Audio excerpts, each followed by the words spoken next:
honneur, mesdames et messieurs. Est-ce qu'on peut applaudir?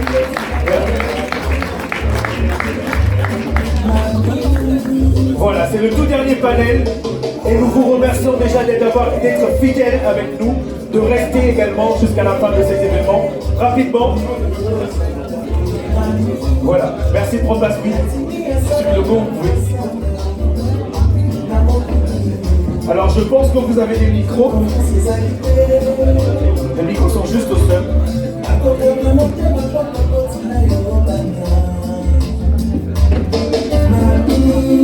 Voilà.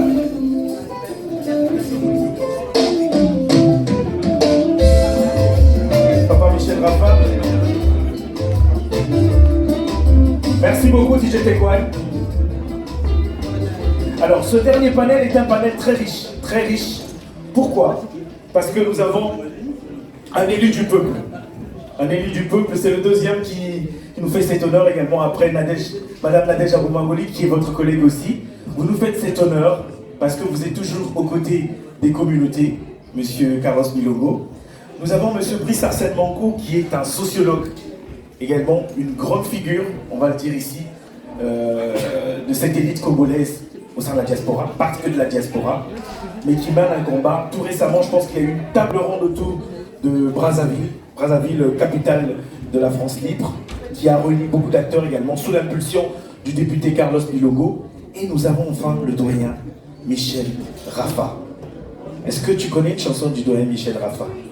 J'en connais une, mais j'ai pas une très belle voix, je te laisse la faire.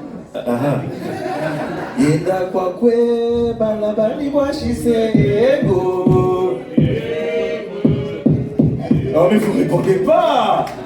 Ah là là là là là. On va en parler, en tout cas. Tout honneur, tout seigneur, tout honneur. On va commencer par le doyen Michel Rafa. C'est une carrière. C'est vraiment une carrière, plein d'itinéraires. Nous sommes très heureux de vous recevoir aujourd'hui. C'est quoi cet héritage que vous nous transmettez aujourd'hui? Bonsoir. Et merci beaucoup. Cette journée a été, comme on l'avait annoncé, il y a plus de 2 mois, mais j'étais déjà occupé pour cette journée. Et donc, comme nous travaillons avec la parole, il fallait que j'aille d'abord faire ce que j'avais à faire. On m'a dit, viens pour 20h. Je suis arrivé à 19h45 là, mais impossible de trouver une place, tourner, puis on l'appelait, il ne répondait pas, donc j'ai failli abandonner. Alors, on me pose la question, qu'est-ce que je peux dire pour cet héritage culturel? Alors, je pense que symboliquement, il y a un symbole derrière. Les tam-tams, on peut les ramener rapidement, je pense. On va ramener les tam-tams parce que je pense qu'il y a un symbole derrière les tam-tams. C'est ce que j'allais dire. Oui, on peut ramener les tam-tams rapidement. Je pense que le doyen va nous expliquer pourquoi est-ce qu'il y a les tam-tams. Montez, venez, montez. Il va nous expliquer pourquoi est-ce qu'il y a les tam-tams. J'ai un artiste qui doit être là. Il peut venir? Est-ce qu'il peut venir?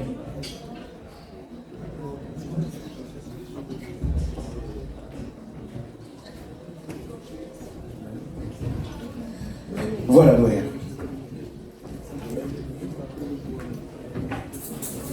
Alors, c'est notre téléphone traditionnel. Et donc, vous avez maintenant des smartphones, vous avez des ceci, mais nous, on avait ça au début. Laisse tomber ça, laisse tomber ça. Laisse tomber ce truc-là. On va y aller directement. Alors, on va, comme à l'époque ça se faisait, pour retransmettre ou prévenir ou annoncer un événement. Ça se faisait comme ceci. Tu coules!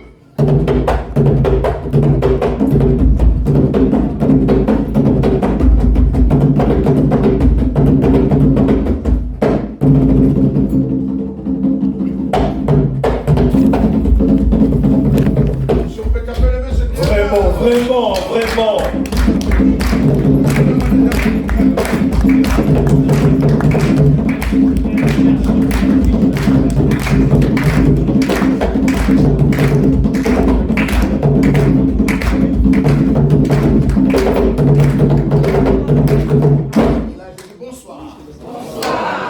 Merci beaucoup. va applaudir. C'est riche de sens, en tout cas, je pense. Voilà, nous parlons d'héritage doyen, rapidement.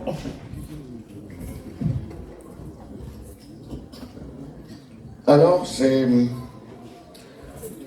toute ma vie, je n'ai fait que ça. Bon, j'ai étudié, j'ai l'ingénierie, j'ai fait des choses, mais j'ai beaucoup plus resté dans cette culture de chez moi, Congo, et qui m'a permis de voyager là dans la salle. Je vois un petit frère avec qui on a vendu le pilote ici, et je suis content de le voir là, même si j'arrive pas à apercevoir tout le monde.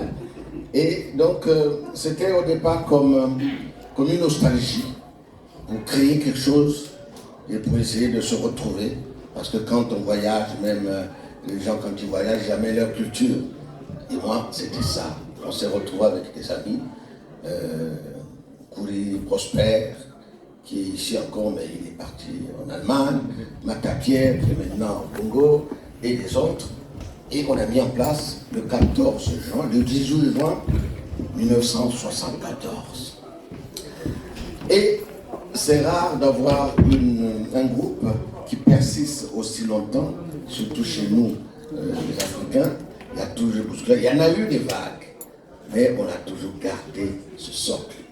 Celui-ci, c'est le chef d'orchestre. Il est venu au ballet pour renforcer la chose. Il était au ballet national. Il s'appelle Ferdinand Batantou, il habite au Rouen. Il est venu spécialement pour nous accompagner dans cet élan. Il est venu en France en 1978. Et depuis, il est resté fidèle. Voilà. Et donc, on a créé le ballet Lemba, et puis après, c'était devenu, comme tu dis, au début, j'étais un peu la risée de tout le monde, la brebis galeuse du troupeau, et j'étais, mais comment ça se fait? Il a fait des études, il préfère jouer du tam-tam, alors que... Bon, ceci dit, en tout cas, on a planté partout dans le monde, comme les noix de coco, là où il y a les noix, il y a tous les cocotiers, on a planté partout dans le monde cette saveur, cette culture, et il y en a d'autres qui ont pris leur relais. Voilà. Alors, j'aimerais qu'on me pose des questions précises, mais je ne peux pas non plus. Moi, j'aime pas parler de moi. On va y arriver. On va être très précis et bref. De toute façon, on va gagner par le temps. Monsieur Carlos Bilongo, élu du peuple aujourd'hui.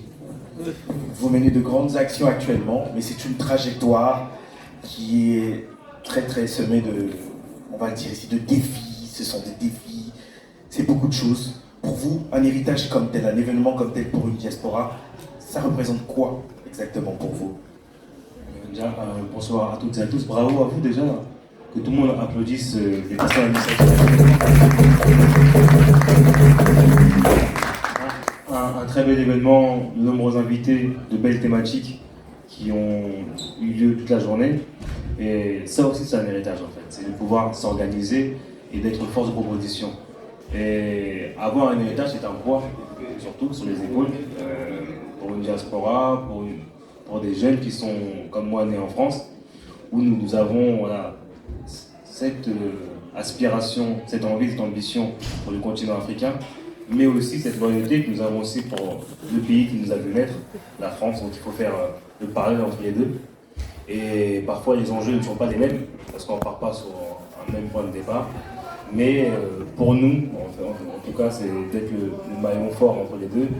Et dès lors où nous sommes élus, comme il y a aussi un élu qui est en face de moi, qu'il faut aussi saluer, qui a fait une table ronde avec ma collègue Nadège Mongolie, c'est un double challenge. Parce que, vous savez, quand on est noir en France, c'est compliqué.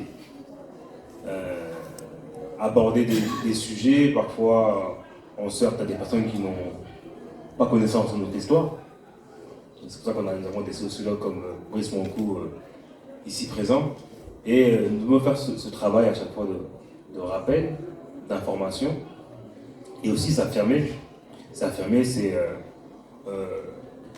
en gagnant des défis, en gagnant des victoires électorales, dans les différents enjeux, mais aussi en créant des synergies, en se rencontrant, en discutant entre nous, entre peuples bantous.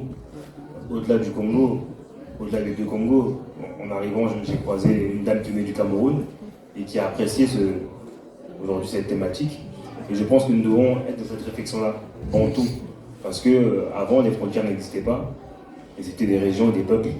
Et je pense que c'est comme ça que nous devons avancer. Vous savez, le nom Bilongo, parfois on le retrouve au Gabon, au Bénin, et c'est important en fait de pouvoir avoir ce lien-là fort entre les différents pays africains, entre les différents peuples. On peut venir en Peul d'Algérie, Peul de Guinée, Peul au Sénégal, Peul au Mali. Ils ont une langue qui les lie et aussi une culture. Donc cette culture-là est un héritage et je pense que Brice va continuer sur ces aspects-là. Voilà, merci.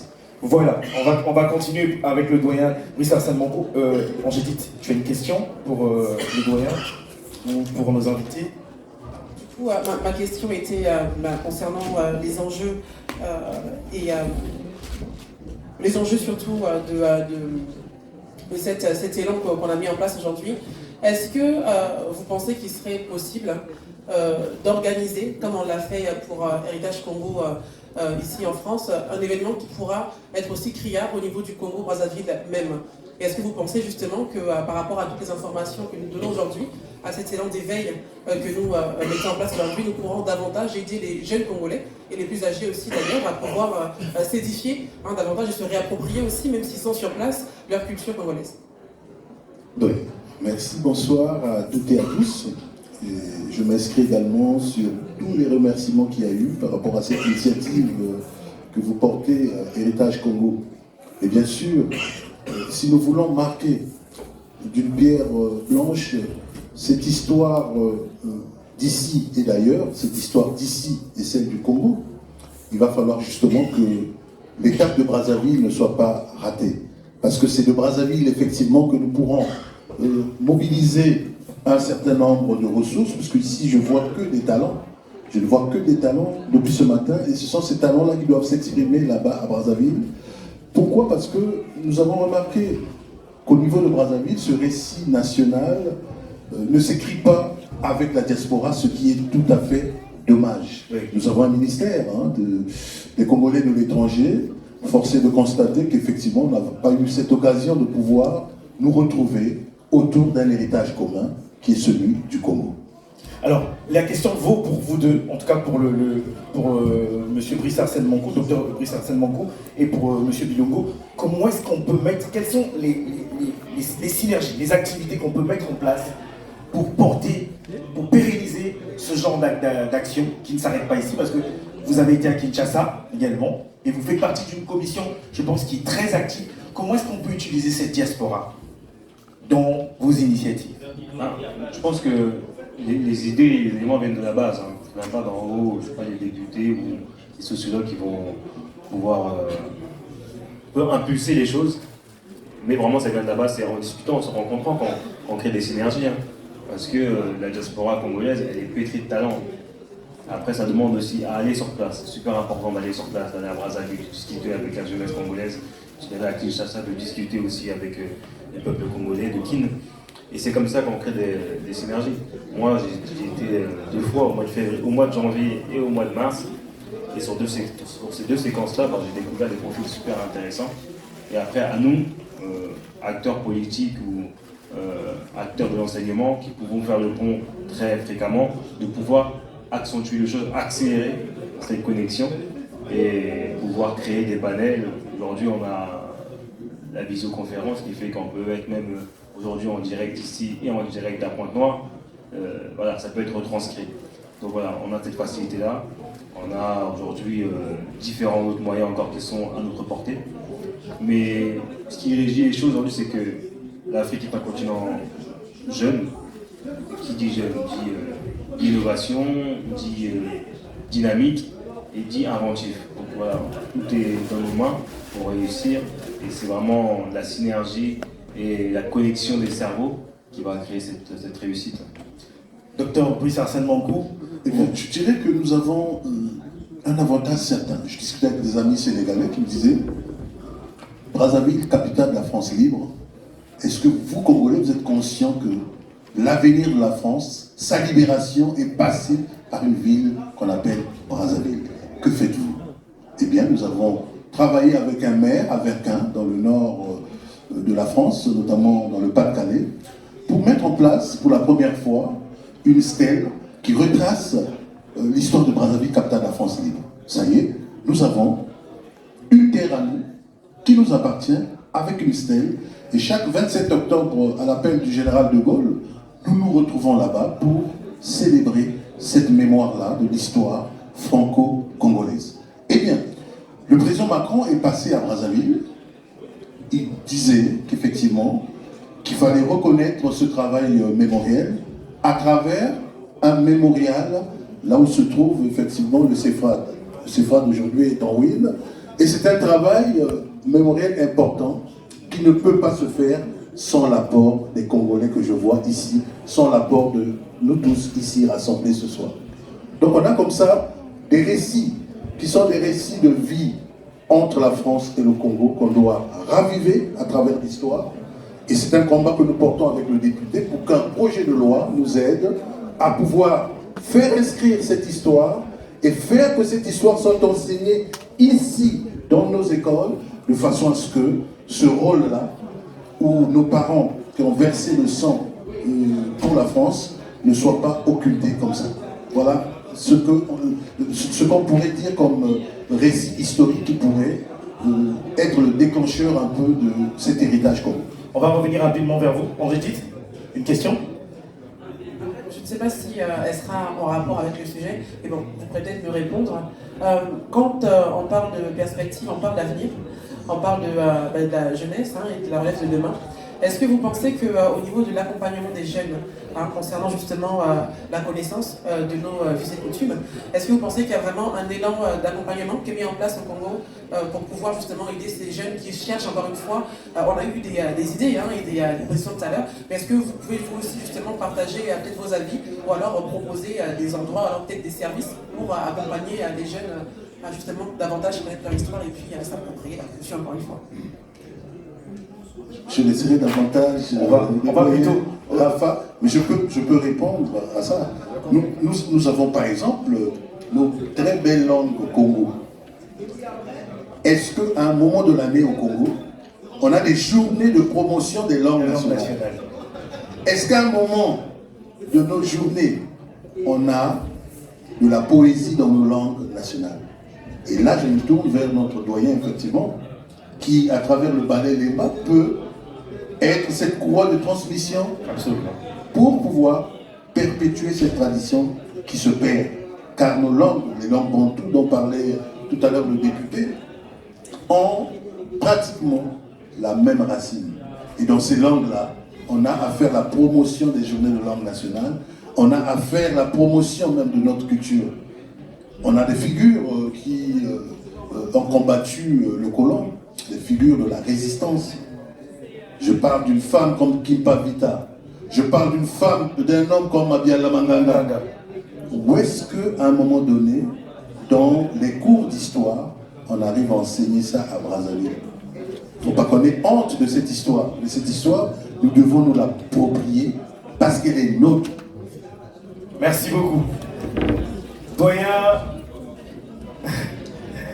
Michel Rafa. Oui, mais en parlant de CEFRAD, je suis l'un des créateurs du CEFRAD. Jusqu'en 1969, le CEFRAD s'appelait l'Alliance française.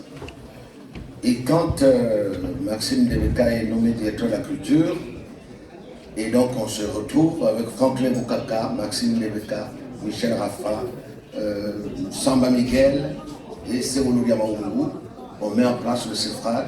C'était au départ un centre de formation et de recherche d'art dramatique. Et on a donc pris ce local qui appartenait aux Français, enfin c'était un nom, mais bon, eux ils avaient imposé pour faire le coup de danse, l'Alliance française, pour enseigner le français à ceux qui n'étaient pas à jour pour être dans le pays. Et donc nous on a dit non, on reprend nos biens. Et on a mis le CEFRAD là-bas. Et à l'époque, bon ben ça marchait, on a créé le ballet du théâtre national, il y a eu le ballet national, et ainsi de suite. Et malheureusement, comme on dit, quand tu récupères un héritage, si tu ne le fructifies pas, ça part en lambeaux. C'est ce qui s'est passé. Et donc le CEFRAD, mais le mouvement est là. Il n'y a pas on ne peut pas non plus tourner le dos, faire ce qu'il faut pour remettre ça en place. Maintenant, en ce qui concerne les journées des langues, on a connu 4 siècles d'esclavage et je crois plus de 50 ans de colonisation, plus de néocolonisation, en nous imposant le français. Et même à Brazzaville, les enfants ne parlent pas nos langues. Et on leur oblige de parler français. Et parce que le colon est passé par là. Alors, heureusement que nous qui avons pu voyager, on se rend compte. Moi, je travaille beaucoup dans les écoles. Et quand tu arrives dans les écoles, ceux qui ne parlent pas leur langue, comme on dit, la langue maternelle, c'est que les jeunes sont. Tu vois, les Sénégalais parlent, les Maliens parlent, les Chinois parlent, les Congolais, les Zaïrois, enfin, RDC, ils parlent.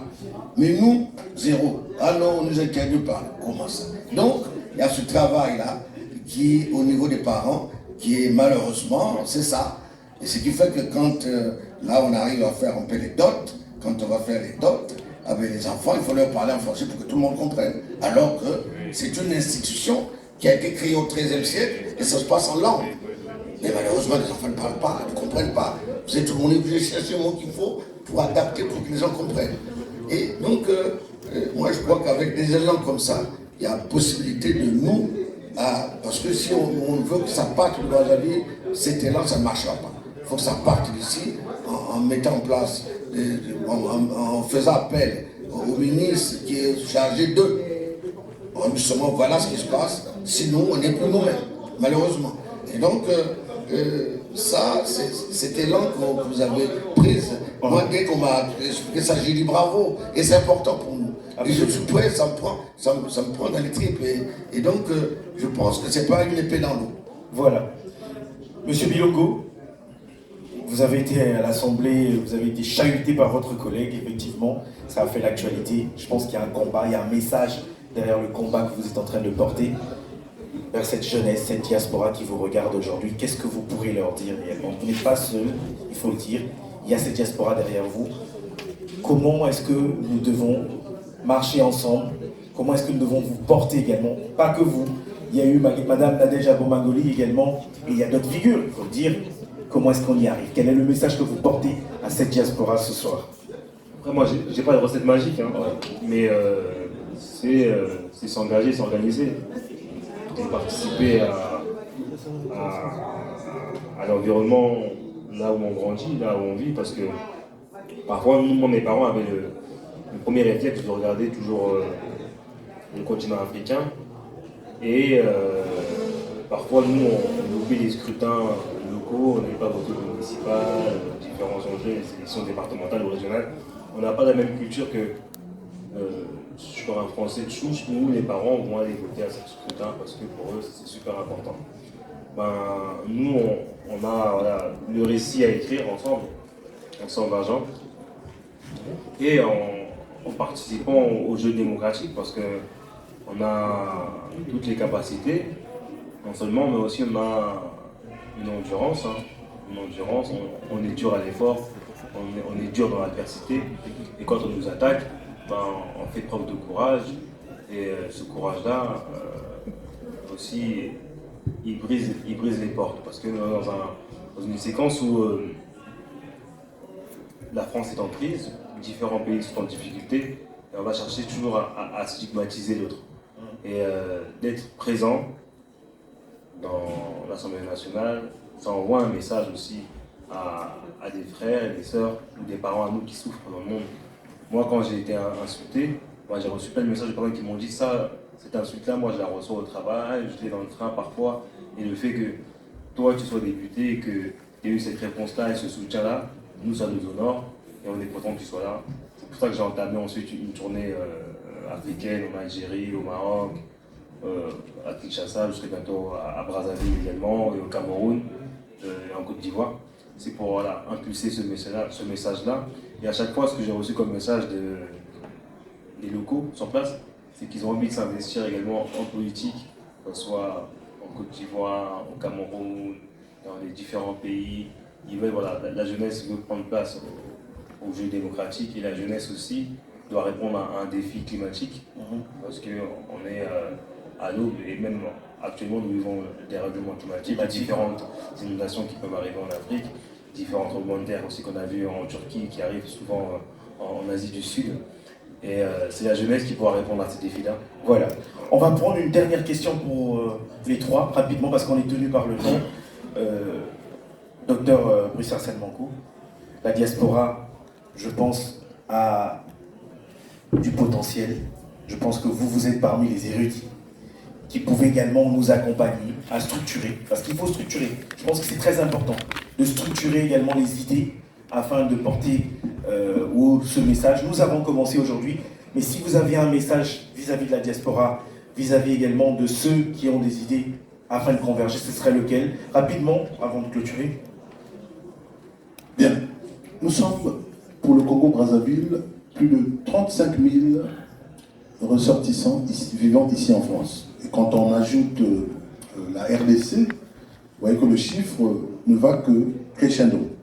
Et donc nous sommes une force qui contente, notamment pour la RDC, on a plusieurs locuteurs de la langue française, et donc nous sommes une force de la francophonie.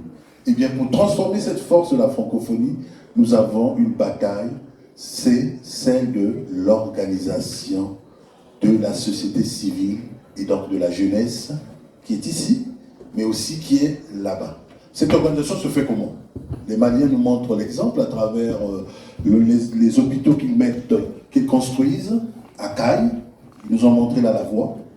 Mais nous, au Congo, nous avons effectivement cette capacité-là à faire. Le problème, c'est de nous faire confiance. Le problème, c'est de nous organiser à travers tout ce que je viens d'entendre ici, c'est-à-dire s'approprier notre héritage commun des deux Congos. Nous avons un héritage commun qui est le fleuve. Nous avons un héritage commun qui sont nos langues. Nous avons un héritage commun qui est aussi la proximité, simplement. Les galères qu'il y a à Kinshasa sont les mêmes qu'on retrouve à Brazzaville. Et donc, pour que nous puissions être force de proposition, le seul mot qu'on pourrait retenir sur l'héritage, c'est l'organisation. Soyons organisés, structurés, et nous allons y arriver. Merci beaucoup. Monsieur Biligo, un dernier mot. Un dernier mot, c'est engagez-vous, hein, que ce soit, peu importe les frontières, peu importe où vous êtes, engagez-vous. Nous sommes dans un moment de mondialisation où les enjeux aujourd'hui s'inversent et même sont les mêmes. Donc l'Afrique est un continent d'avenir et la diaspora qui a une double culture a la pièce maîtresse qui peut ouvrir différentes portes. Merci beaucoup. Doyen Michel Raffa, un mot pour cette jeunesse qui vous regarde. Hein. Eh bien, on dit l'union fait la force. Mais quand l'union n'est pas organisée, ça ne fait aucune force. Je rejoins donc mes petits frères là, qui viennent de dire tout haut et avec leurs mots, avec les mots qu'il faut. Regardons que les abeilles comme ils travaillent, comment ils sont organisés. Ils arrivent à nourrir le monde entier avec leur travail parce qu'ils sont organisés. Nous, on peut être nombreux, mais l'union peut être là, mais si l'union n'est pas organisée, ça ne fera aucune force. On va toujours nous piétiner.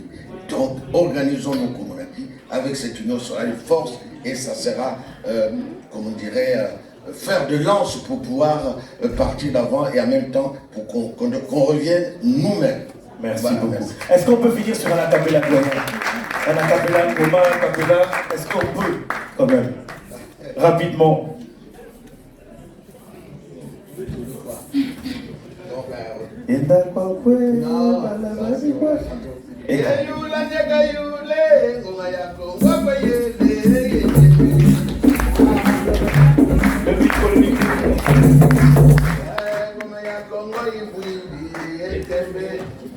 Ma vie, tu peux nous rejoindre.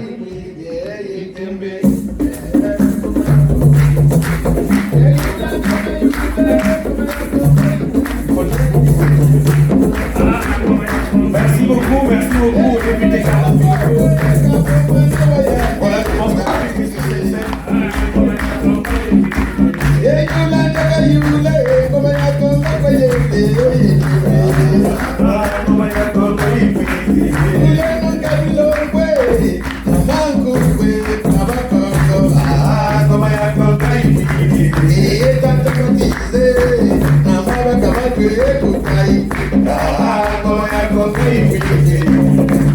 Et Kasoukoulou. On applaudit pour les intervenants de ce panel. le député Carles Bilongo, merci beaucoup, le docteur Brice-Arsène Moncou et le doyen Michel Raffin. Mesdames et messieurs, allez suivre ces vidéos. Héritage Congo arrive à la fin de cette belle édition. Merci pour votre patience. Angédite et ma vie, en tout cas on va remercier le public, mais on va aussi remercier Tap Tap Sainte. Merci beaucoup monsieur Bilongo. Voilà, je pense on arrive à la fin de cet événement. Vos impressions, mes chers consoeurs, je vais me mettre au milieu. Allez-y. Voilà. Vos Écoutez, impressions. déjà, j'aimerais remercier toutes les personnes qui ont pris le temps de rester jusqu'à la fin. On s'excuse encore une fois pour ce petit retard qu'on a eu à prendre. On s'est engagé à faire beaucoup mieux et je pense qu'on a déjà bien fait pour cet événement numéro 1. Mais on fera davantage pour le numéro 2. En tout cas, merci pour votre investissement. Je pense qu'on a retenu la leçon aujourd'hui, c'est le partage, c'est oser, c'est l'engouement, c'est surtout aussi la passion pour le Congo que nous aimons. Et donc je pense que... Alors la journée était très sport, mais tellement riche,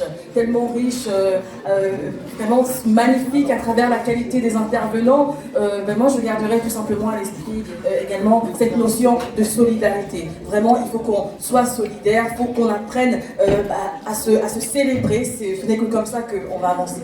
Voilà, nous avons célébré les nôtres et c'est pas fini. Nous avons prévu des prix, nous allons rendre des prix, renvoyer des prix à des personnalités de cette diaspora et ça se fera sous peu. Notamment les ACC ont prévu des prix pour des personnalités, tout comme le gagnant de la tombola. Nous allons le faire également sous peu sur les réseaux sociaux. Nous allons faire un communiqué également pour remettre officiellement le billet d'avion. Tout à fait. Sans le visa. Hein, sans le visa, voilà. Et nous vous annonçons que les ateliers citoyens du Congo vont à Brazzaville pour le mois d'août pour l'événement Soft Power Days, pour la 3e édition. Donc nous sommes à pied d'œuvre également pour le Congo, rien que pour le Congo. Merci à vous, merci au Congo. Merci à tous.